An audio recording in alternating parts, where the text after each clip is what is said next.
primeiro uma frase e comentou, depois outra frase. E aí a gente percebeu que elas se conectam e agora estou percebendo que todos se conectam. A primeira frase é: educação não transforma o mundo, educação muda pessoas, pessoas transformam o mundo. Quando eu li essa frase pela primeira vez, e a primeira frase é: educação não transforma o mundo, eu pensei, como assim? Claro que transforma. Só que ela é uma verdade, mas ela está fragmentada. Na verdade, quem muda o mundo é as pessoas. E faz todo sentido. E falando que o Grupo Eco é uma escola, e a gente está mudando pessoas, e as pessoas aqui, a gente está transformando o mundo, a gente fez essa associação junto com a segunda frase, que é de sonhar. E na segunda frase é quando o sonho sozinho é apenas o sonho. Quando sonhamos juntos, é o começo da realidade. E em cima dessa frase, não tem como eu li essa frase aqui e tive que falar pro pessoal. Gente, quando eu leio essa frase de sonho, me veio só uma pessoa na mente, que é o Josafá, e vai de encontro com o Vone falou. A gente conversou sobre isso, e aí o pessoal já conhece a história, mas tem as meninas que estão chegando também, mas não tem um que não conheça a história do Josafá, que ele sonhou, entendeu? Só que ele sonhou. E teve um pessoal junto que acreditou no sonho dele e tocou para frente para criar o grupo que é o Grupo Eco hoje, entendeu? E através de uma necessidade, foi o que a gente estava conversando. Ninguém tinha história para contar. Eu fui um da redação. Pô, tirava férias, eu ia fazer o quê? Soltar pipe na praia e no máximo jogar futebol, soltar pipe na praia, que eu escrevia na redação. E minha redação ia ser sempre a mesma. Mas ela parou de ser depois que, entendeu? Eu virei coloninho, porque eu já tinha que escrever. Pô, já fui no cinema, na época não tinha, né? Então, não sei, não me lembro bem a memória, que faz tempo, entendeu? Já faz um tempo, então eu não me lembro se na época a gente chegou a ir para cinema. Mas eu participava de cinema até gratuito também, justamente no cine, no que abre as portas para a gente assistir com o Grupo Eco, entendeu? Esse que era até a Adriana, eu até comentei com você, porque eu lembro daquele ali com o pai da Carolina e tudo. E é isso, Itamar. Então a gente tinha pensado em falar o que o Vone falou, mas aí o Vone já colocou, entendeu? Tudo. Mas a gente terminou com uma reflexão. Educação muda pessoas. Educação sendo o Grupo Eco, a escola. A gente se sente transformado? Sim. Boa provocação. A Ana falou uma coisa aqui, que as frases todas se conectam. É verdade, porque a gente está falando o tempo inteiro e é importante ter essa consciência, porque a gente vive num momento em que você abre a televisão, educação é a solução. Todo mundo acha que educação é a solução. Mas de que educação que eles estão falando? Né? Que compromisso com a educação transformadora eles estão falando? Será que eles têm? Essa é uma perspectiva. Depois o próprio Paulo Freire diz que você antes de ler palavras, você lê o mundo. E é verdade, eu fiquei pensando, é verdade.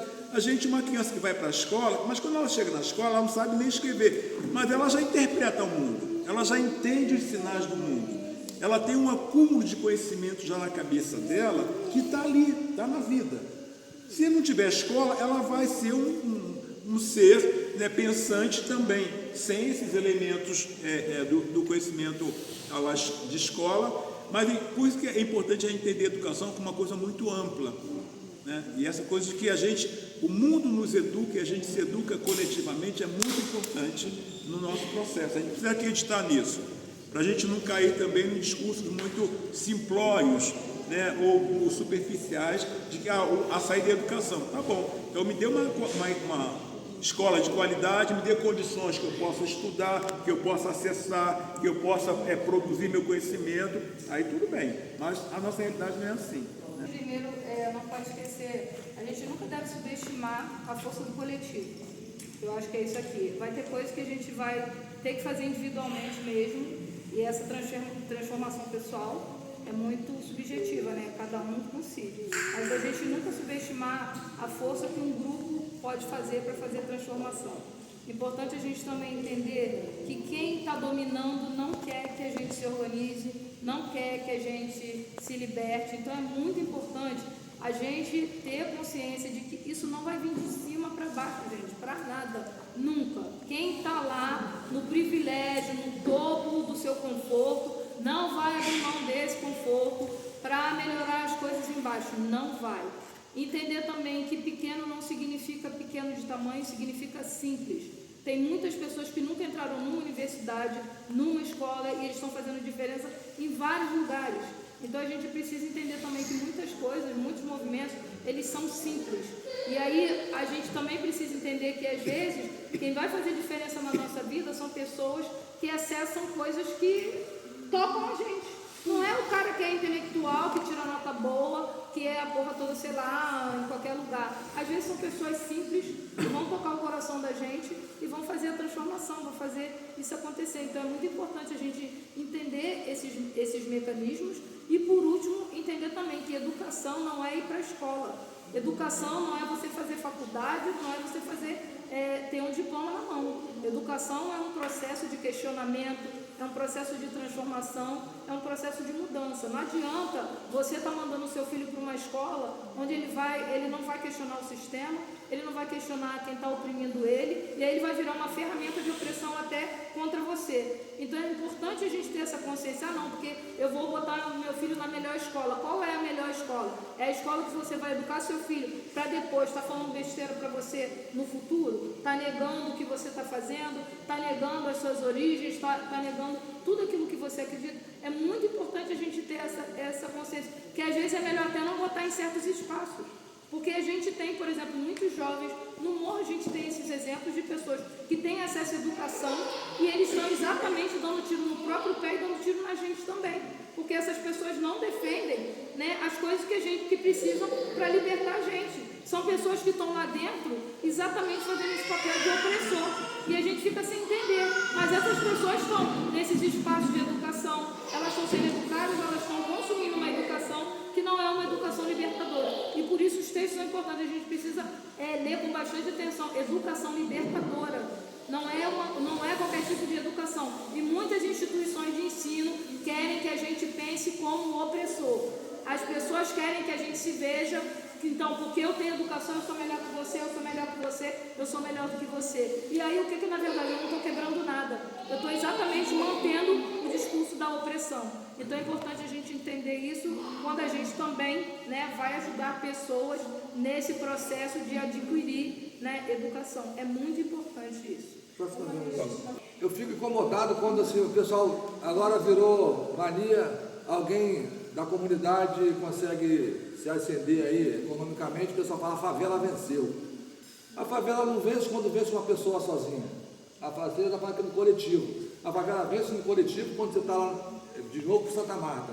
Você está lá, né, com a urbanização, você está lá com as casas feitas, ou não, mas o coletivo, os caminhos construídos, né, quem tá lá desde a década de 70 e 80, está mostrando até umas fotos para o Alex hoje, antiga, que eu mostrei para a Sheila, dos caminhos de madeiras que eles tinham no morro, né? As pontes eram de madeira, os caminhos de madeira estavam, e aí na coletividade a comunidade cresceu. Não adianta, o Nantes sai da comunidade, faz a faculdade e vai embora. O que a comunidade venceu? O Nantes, a comunidade. A favela venceu em quê? Se ele saiu sozinho da comunidade. Se toda a comunidade fosse para o bairro normal, né? Que eles têm lá o nome que eu esqueci agora, me fala o nome técnico, né? O bairro formal, aí sim, a favela venceu. Todo mundo venceu. Quando sai a Sheila, a favela não venceu. Você vai reproduzir o que o sistema quer, entendeu? É dizer que venceu porque você conseguiu, pela tua meritocracia, pelo seu mérito. Aí vem o Itamar dizendo: cara, a gente só pode falar que você tem mérito se a gente está aqui nessa linha aqui, todo mundo aqui vai partir para lá, e você chegou em primeiro lugar, você tem um mérito, porque você está nessa linha aqui com todo mundo. Se eu estou aqui e você começa lá, ou lá está a Jocélia, na corrida, você já está na frente há 200 anos. É o que ele está falando com a nossa escola, né? Vê a qualidade da nossa escola pública quando tem aula, e às vezes nem aula tem, e vai ver a classe média como é que está. Então, assim, os caras estão sempre na frente, os caras vão ser sempre os doutores, a gente vai ser sempre o empregado. Entendeu? É isso que a gente tem que reagir. Eles correm de tênis, a gente está correndo descalço, eles chegam primeiro, mas eu sair lá junto com você. Mas o cara não queimou o pé na corrida, porque ele estava de sapatênis.